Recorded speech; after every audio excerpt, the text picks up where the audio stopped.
Okay, so you're still with me, right? Come on, you're going. Okay, you're good. You're good. You're good. View my channel here. I'm just making sure that if someone wants to get in and talk, I'll be here and all that stuff. But I'm getting into this conversation here, and I'm gonna let before I really get into my hardcore material, I'm just gonna kind of let a few people get in. So this week I'm gonna talk about this. I've kind of talked about the Lantern series a little bit more as well. Oh man, let me change that.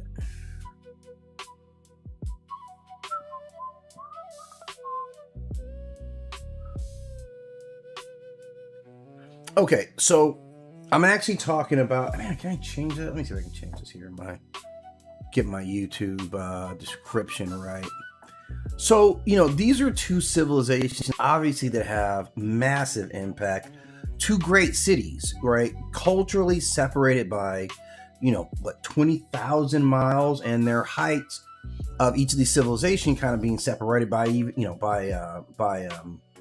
thousands of years, right? And the two initial civilizations. So I'm not talking about as much Memphis, the city now. It carries the name, but I'm really talking about the river civilization, right? That's actually what I'm talking about here, right? So let me make this one correction here. I'm just trying to get everything, just trying to get everything lined up. Let me see, where are you at here? Let's see.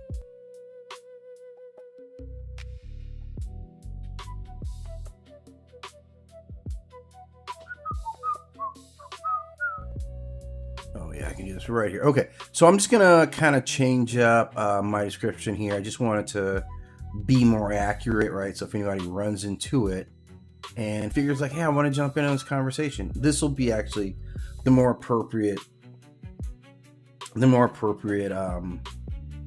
description for what we're going to talk about here. And I hope you guys are going to enjoy this one. I put at least a little bit of work in there. So before Memphis, Tennessee, as we know it, became this colonial American city, it was surrounded by the Fourth Chickasaw Bluff that had supported indigenous communities for thousands of years. Important. So this real comparison is not ancient Kemet versus modern America. We're talking about two pre-colonial river civilizations before they were invaded. We know that the Nile River civilization, endured countless invasions and wars and all those things. So eventually left, and then of course we know that there was people here in this valley before colonization for thousands of years. So this is kind of what we're talking about here. This representation of these two river civilizations, but they're connected by this name Memphis, and I definitely want to explore that. So ancient Memphis, as we know, stood near the point where the Nile opens up into the delta. Its location connected upper and lower Kemet, allowing it to control movement between the country's two major regions. And this is important. This is one of the most important factors of rivers and river civilizations. Is rivers connect people. Through rivers, you get movement, you get economy, you get cultural movement, you get migration, you get all kinds of stuff that comes along from having or being close to a river. Now, the indigenous settlements around what we call present-day Memphis occupied high bluffs overlooking the Mississippi floodplain. So these communities had access to fertile farmland, right? Very similar. Fishing, transportation, like I had mentioned, regional trade, without completely being exposed to the river's seasonal flooding. They were there by the floodplain, so they had access to it. Now, neither population simply happened to live beside a river. Both of these cultures understood how you build a civilization around a river. And some of our earliest river civilizations, of course, were the most impactful in the world. Now, I wanted to throw out some information just so we can kind of know what we're talking about when we look at these two rivers. Because I've been saying this for a long time. We're talking about the Nile and we're talking about the Mississippi rivers. Both are within the largest rivers in the world. I think these are both in like the top 4 or 5 in terms of size. Now, the Nile River system is longer. It runs about 4,000 miles, 4,200 miles roughly, where the Mississippi runs about 2,300 miles. But the Mississippi has a connected system to it through the Missouri system. So the Mississippi-Missouri system runs about 3,700 miles. Now, if we just talk about the drain basin for both, with the Nile River, it covers about 3.1 million miles. The Mississippi, about 3.2. So pretty similar. The Nile does have more annual runoff. Their discharges are roughly the same, about 2,800. Whatever unit, the measurement they're using for the water displacement. All right, and their representative waste is roughly the same. Their depth, the Mississippi has greater depth, can reach up to 30 meters, where the Mississippi is about 10 meters. So the Nile runs on length. Their drainage basins are roughly similar. Mississippi carries actually roughly 7 times more water than what the Nile actually carries. So their runoffs are going to be different. You got 85 cubic kilometers with the Nile, and the entire Mississippi River system carries about 580 cubic kilometers annually. So it's roughly 7 times as much water in the Mississippi Valley River system, despite being the shorter river. So the Nile resembles a long controlled artery, where the Mississippi is a massive drain machine collecting water across most of the continent. So the Mississippi spread, man, it's always been extremely impactful. America doesn't move or develop the way it does without the Mississippi River. Now, neither river has one permanent depth or width, right? They widen, they narrow, they flood, they divide into branches, they come back. However, if we take the Mississippi overall, particularly in meeting with Ohio, it's generally more physically a massive channel. The lower Mississippi River commonly reaches about a mile or more access across that same land. So there's been a lot of culture and purpose that's been associated with both of these river systems. The Nile created life by passing through the desert. The Mississippi created life by overwhelming the landscape. It has a greater influence over the landscape. Okay, that's just a setup so we could talk about the cultures that developed among these, because they have some similarities. And I'm not gonna pass up on the irony of the Mississippi being named after, or at least Memphis being named after the great Memphis city, because they did understand the connection. Now, ancient Memphis was connected to one of history's greatest ceremonial landscapes. Temples, royal structures, and the necropolis extended through Saqqara towards the pyramid fields of Giza. Okay, so very impactful land, very impactful space.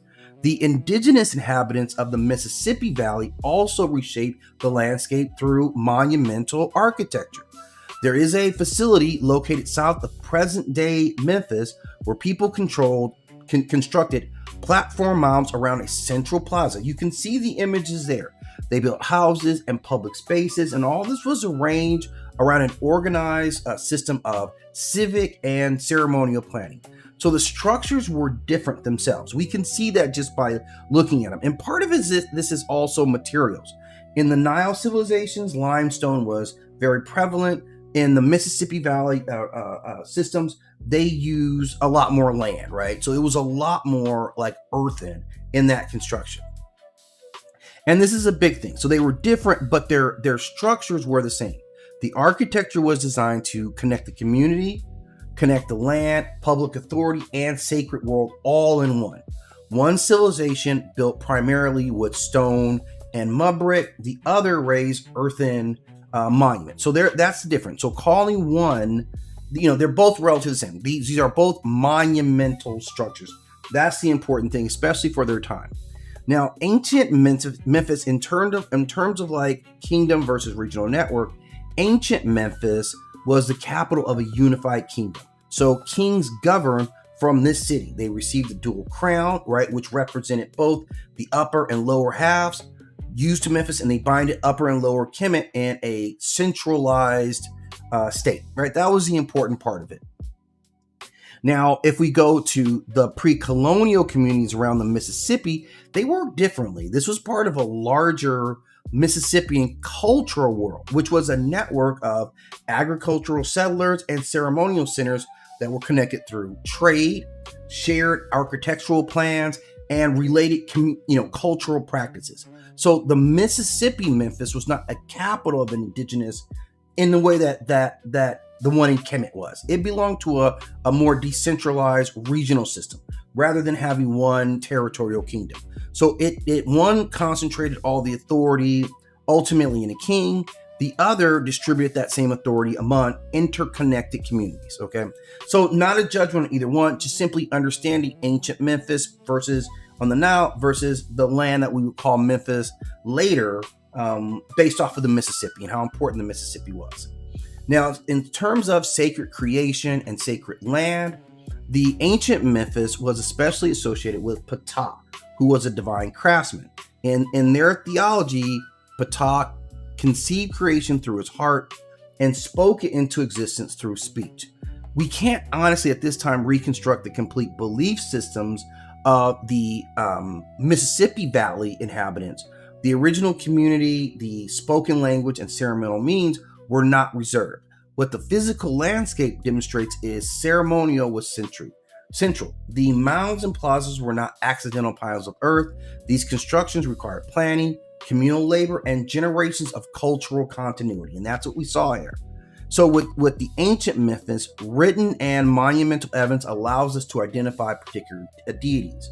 With the indigenous population, we still have a lot of study that needs to be done as far as looking at the architecture after the language has been taken away. So that's what we're opposed with, right? That's what we're kind of faced with right now. When we look at modern Memphis along the Mississippi, we don't know as much about the culture. I think all that cultural language is probably still here, and we do have the opportunity to go out and still explore that history.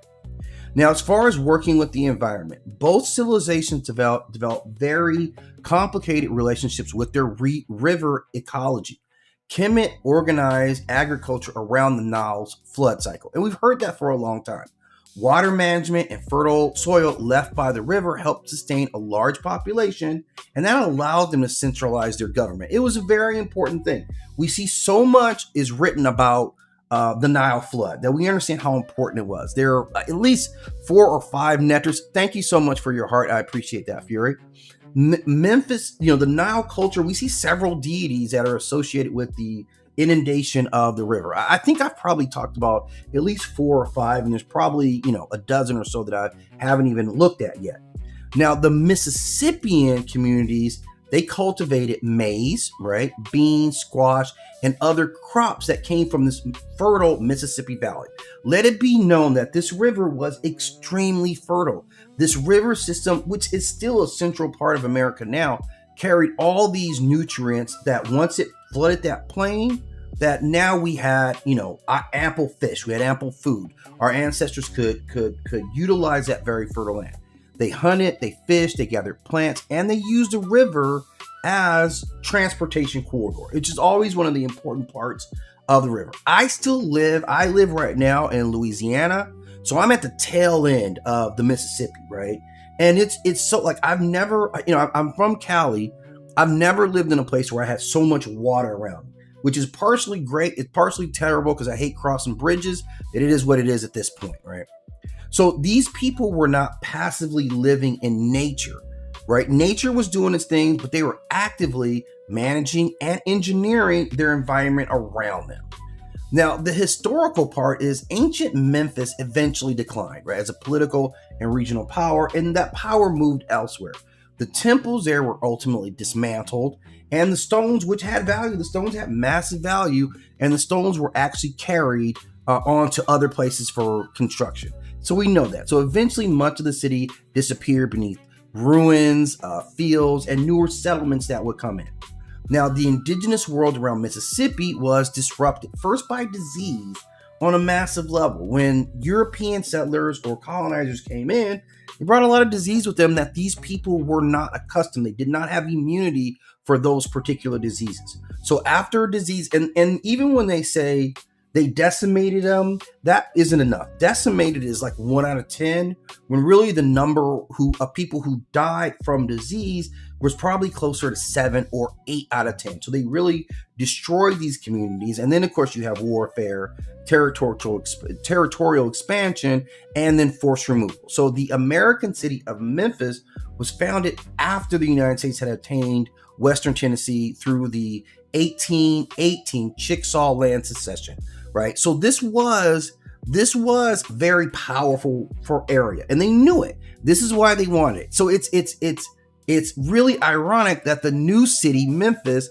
is named after this ancient city in Kemet, possibly because they understood the significance of river civilizations. I'm sure that they did. We still live under river civilizations. The blues exist. The blues spread throughout the country, coming down the Mississippi, right? So all of us who have that southern ancestry, this river was this was your Nile. I guess that's what I really wanted to get to at that final point, is that we're representing the power of river civilizations. We see it in Kemet, and it was talked about for thousands of years. We still talk about it now, while we don't talk about the river system in our own sacred land. So that's kind of the point that I was really wanting to get to, is that these are both massively powerful river systems that carry culture, that carry civilization, that carry all these things. So we go from all the way, at the northern part, this is the Mississippi. It's fed by the Ohio River. I think it's fed by some river systems around Michigan as well.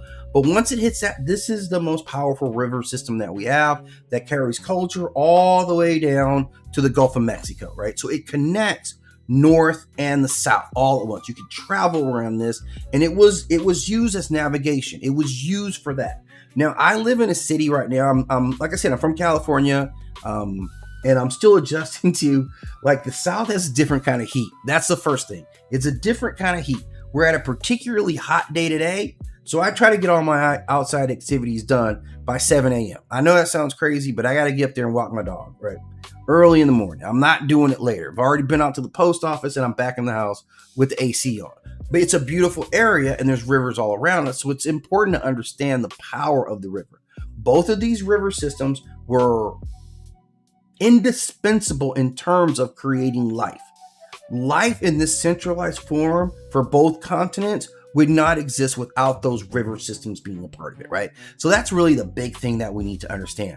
The Nile provided a ribbon of fertility where the Mississippi produced this enormous floodplain. So the size of them clearly comes through with both of them. Now, the most important thing I think about both of these river systems is kind of understanding the spirituality that went along with it. Like, people didn't just live next to the river, they lived because of the river. So it's very important. Like, when we talk about river systems, and what I've learned being out here is the rivers, the swamps, these are the liminal spaces. And when I say the liminal spaces, we're talking about your passages between this world and the afterworld, or whatever world you're attempting to access, is through water. And that's something that we typically see kind of reflected in both cultures, water being this portal. So what we show is that great river systems were not exclusive to the Nile. We had the Tigris. Yeah, it wasn't just the Nile, the Tigris, or the Euphrates. It also existed here. We also built monumental structures here. And I'm telling, like, there is a monumental structure. I'm in Shreveport. So, of course, Shreveport was built here because of trade, because of commerce, right? This valley here allowed you to connect all the way, at least we can go all the way through the Gulf of Mexico through this specific river system here. So it's extremely important culturally that, we've shown. I grew up knowing a whole lot more about the Nile, the Tigris, and the Euphrates than I knew about the Mississippi. And I don't think that's by accident. I think they know there's significant power here in this river system, and it's our responsibility to understand that. So the irony just becomes that American colonizers honored a distant ancient civilization while displacing the indigenous people who had a similar claim as far as an ancient culture. Both reflected ideas of living along the river. Their cultures, their spirituality, their economy, their travel was all centralized based on these river systems. So I just wanted to kind of talk about it a little bit. You'll hear me talking more about specifically the Mississippi, the Mississippi does not get enough respect, love, and admiration for what it represents. And I'm not going to lie to you guys, I am talking about it a little bit because we know what's going on in Mississippi right now. There's a lot of like that continued behavior, displacing the indigenous people. That's been a long-standing process that has not ended, right? Thank you again, Fury, for giving my props. I love talking about this culture and our people. And I just wanted to throw this out. I've been working on this a little bit, and it was just kind of stewing in my brain. I said, let me get this out today. So I hope you guys appreciate it. This is just a quick lesson. I think, this is a quick 20 minutes, right? You guys can kind of hopefully get a little bit of knowledge about Memphis, about the river system. I really want to focus more attention on the the Memphis river system. I think it's a massively important river system. I think we're going to see a lot more developing in the culture, and any rejuvenation of this area, I think, is going to be dependent on working through that river system. So I'm here, I'm enjoying it, I'm accepting the spirituality that comes with it, and I'm going to improve the knowledge that I have about it, and hopefully sharing that knowledge. If you guys have some feedback you want to give me, I'm always here. Drop it in the comment section. But I'm going to dip for a little bit, and then I'll be back with something more interesting and continue the interest to talk about. May not be about this topic, but I have a couple things I want to drop on you guys today. So thanks for stopping in. Thanks for Fury for being there with me for a little bit. I love the hearts. Always appreciate the support. And I'll look forward to speaking with you guys a little bit later on. Maybe on something a little bit different, but maybe something more in line. That's a very Trump answer, right? Like maybe a